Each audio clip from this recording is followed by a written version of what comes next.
Selamat datang kembali. Kita langsung aja nih ya, bahas bab 4 dari buku Fooled by Randomness-nya Nassim Nicholas Taleb. Judulnya lumayan nendang ya, Keacakan, Omong Kosong, dan Intelektual Ilmiah. Betul.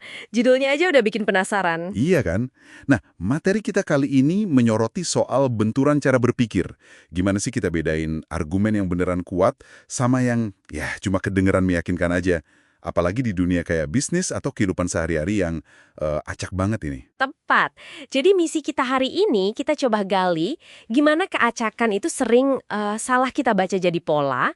Terus apa bedanya sih wawasan ilmiah yang beneran sama retorika kosong? Dan kenapa juga ya, orang yang paling rasional pun kadang bisa aja gitu, terpikat sama sesuatu yang indah, tapi mungkin nggak logis sama sekali. Nah, itu dia. Kita coba bedah bareng-bareng ya temuan-temuan dari bab ini. Oke, kita mulai dari pembedaan penting yang dibuat Taleb nih. Dia kayak membagi intelektual jadi dua kubu gitu ya. Ada yang ilmiah, ada yang sastra. Iya, bisa dibilang gitu secara garis besar. Intelektual ilmiah kan dia bersandar pada metode, pada bukti yang ketat gitu. Harus bisa dibuktikan lah ya. Betul. Sementara intelektual sastra ya kadang bisa agak terjebak di keindahan bahasanya aja, mungkin isinya nggak sekuat itu. Nah, catatan Anda juga nyebut soal lingkaran Wina kan? Oh iya, kelompok filsuf dan ilmuwan itu ya, yang mencoba bawa ketelitian lebih dalam ke sains dan filsafat. Benar. Mereka berusaha misain mana klaim yang beneran bermakna, mana yang cuma omong kosong metafisik aja. Caranya gimana? Gimana tuh caranya? Mereka bagi pernyataan jadi dua jenis.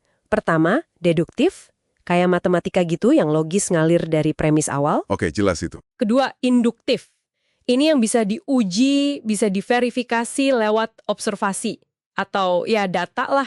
Nah, kalau ada pernyataan yang nggak masuk kedua kategori ini, Dianggap omong kosong. Kecuali mungkin di seni gitu. nah persis. Kecuali dalam konteks seni ya beda cerita. Menarik, menarik. Ini nyambung nih sama kritiknya Taleb soal orang yang suka nyalahgunain istilah ilmiah. Ah iya. Itu sering banget ya. Pakai istilah kayak prinsip ketidakpastian atau relativitas biar kedengeran intelek gitu. Padahal mungkin nggak paham-paham amat konteksnya. Tepat sekali. Dan ini kontras banget sama ketelitian ilmiah yang sejati. Kata Taleb, ilmuwan sejati itu justru bisa kok jelasin idenya dengan jernih. Nggak perlu pakai jargon jelimet ya. Pun bisa, asal argumennya tetap kuat. Contohnya dia kasih buku The Selfish Gene-nya Richard Dawkins. Bahasanya kan bagus tuh, tapi argumennya tetap, wah, super ketat. Jadi intinya di metodenya ya, bukan di kosakatanya. Betul, ketelitian itu ada di metode berpikirnya, bukan sekedar comot-comot jargon keren. Oke, nah ngomongin soal membedakan mana yang beneran kuat, mana yang cuma omong kosong, ada ide tes Turing terbalik nih. Ini agak nakal juga ya idenya. Hahaha, iya bisa dibilang gitu. Gini lah intinya. Mesin simulasi keacakan kayak generator Monte Carlo, itu kan program komputer yang ngasilin data acak ya. Iya. Nah, mesin itu bisa aja secara kebetulan gitu ngerangkai kalimat-kalimat yang kedengeran kayak pidato bisnis atau kutipan motivasi. Misalnya, kita harus fokus pada rencana strategis kita atau komitmen teguh pada keunggulan. Kedengaran familiar kan? Banget. Itu kan kalimat template di banyak rapat atau memo perusahaan gitu ya. Nah, itu dia. Itu nunjukin betapa gampangnya kita nerima frasa-frasa umum tanpa benar-benar mempertanyakan isinya. Terus hubungannya sama tes tadi? Nah, tes Turing terbalik ini bilang, mesin acak yang sama itu nggak akan pernah bisa secara kebetulannya ngasilin argumen ilmiah yang benar-benar valid, yang terstruktur logis. Oh, jadi itu cara bedainnya ya.